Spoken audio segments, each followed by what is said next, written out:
afternoon. My name is Larry Sinclair.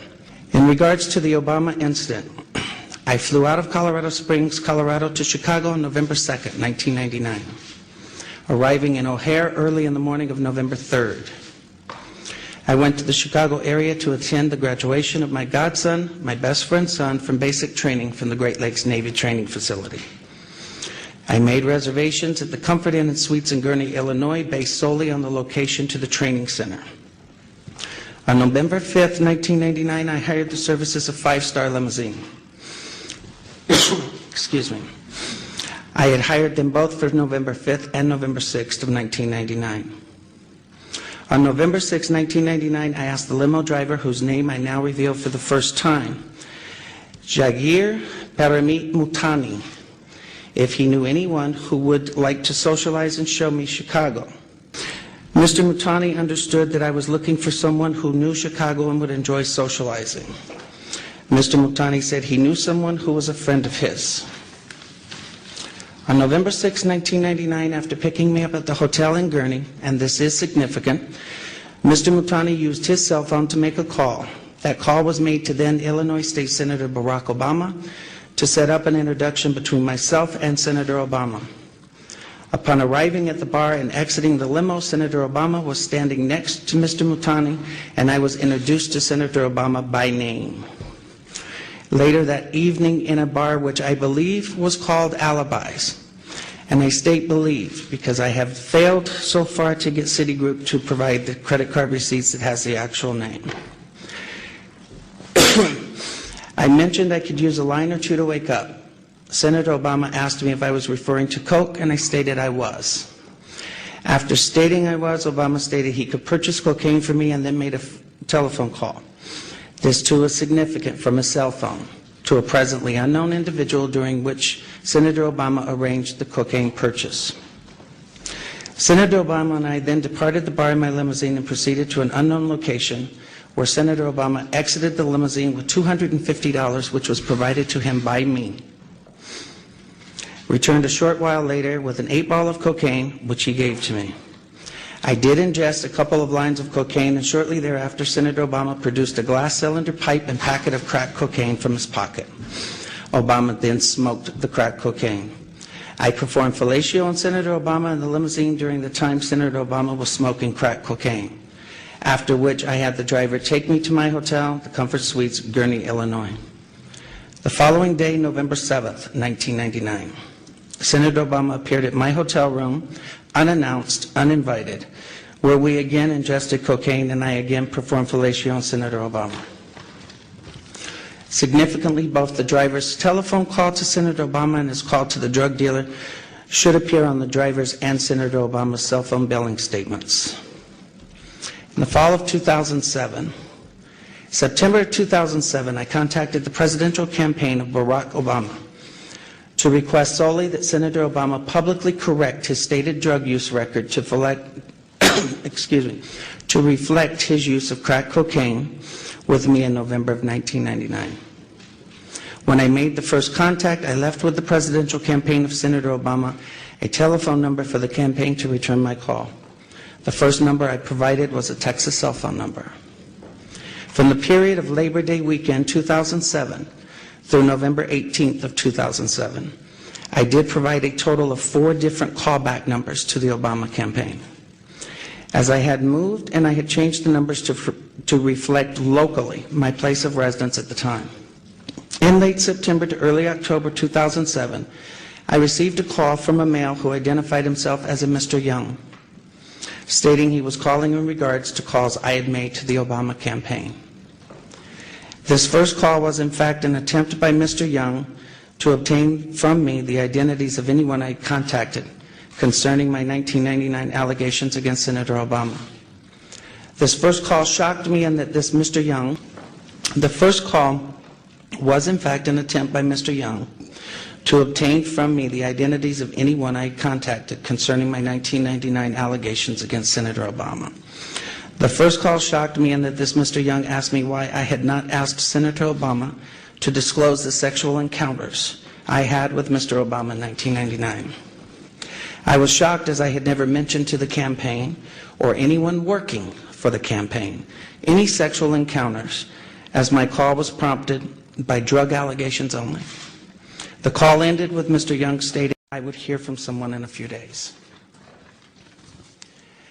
In mid to late October 2007, I received a second call from this Mr. Young, at which time I clearly became aware that this individual was personally involved with Senator Obama rather than just an employee of his campaign. The tone of the conversation had a sexual nature. Mr. Young did not once advise me how he obtained my phone number, which by this time had now changed to a Delaware number. In late October 2007, I received a text message from the gentleman identified as Mr. Young, in which he stated he was intimately involved with Senator Obama and that Obama was discussing with him and his pastor how to publicly acknowledge Senator Obama's drug use in 1999, and that Obama wanted to be sure I had not discussed the sexual encounters or drug incidents with any media at that time. In mid to late November 2007, in another text message from Mr. Young, he advised me that Senator Obama will publicly correct his statement as to the last time he used drugs, and I did not need to concern myself with publicly disclosing it myself. The last contact I had with Mr. Young was in early December 2007, when he made it clear to me that Senator Obama had no intentions of publicly acknowledging his 1999 use of crack cocaine, and that Mr. Young was in fact doing nothing more than milking information from me for Senator Obama's use. I later learned that A. Donald Young, the choir director of Reverend Wright's Trinity United Church of Christ, Obama's now former church, and who was openly homosexual, learned that he was murdered on December 23rd of 2007.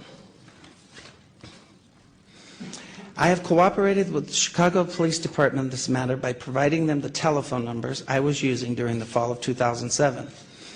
And I release them now publicly in the hope that someone may be able to connect the dots between these telephone numbers and Mr. Young.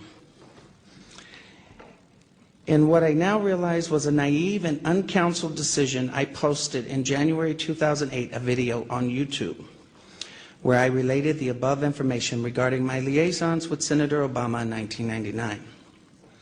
The response was overwhelming, and I quickly became the recipient of what in hindsight appears to have been a coordinated attack on my character, with ever-increasing falsehoods circulating on the internet. Dan Parisi of WhiteHouse.com received $750,000 from the Obama campaign through David Axelrod's AKP Media and Message One, or Message and Media, I think, to organize an effort to publicly discredit me. When I confronted Dan Parisi with this allegation, he did not deny it. The polygraph results as misrepresented were immediately seized upon by the blogger community, and I became the subject of vicious lies about me. I was forced to file a lawsuit in an attempt to stop those lies about me that had been circulating. That lawsuit sought to obtain the proof of what I was saying about my contact with Senator Obama through subpoenas for the identities of the anonymous bloggers, so they could be linked to the Obama campaign and relevant records of the cell phone companies to prove the truth of my allegations. To date, though the lawsuit is now over 90 days old, Judge Henry Kennedy has refused to permit the suit to move forward so this evidence may be obtained. In conclusion, in sum, you can discredit my story, and then you can make your decision on who should be next President of the United States.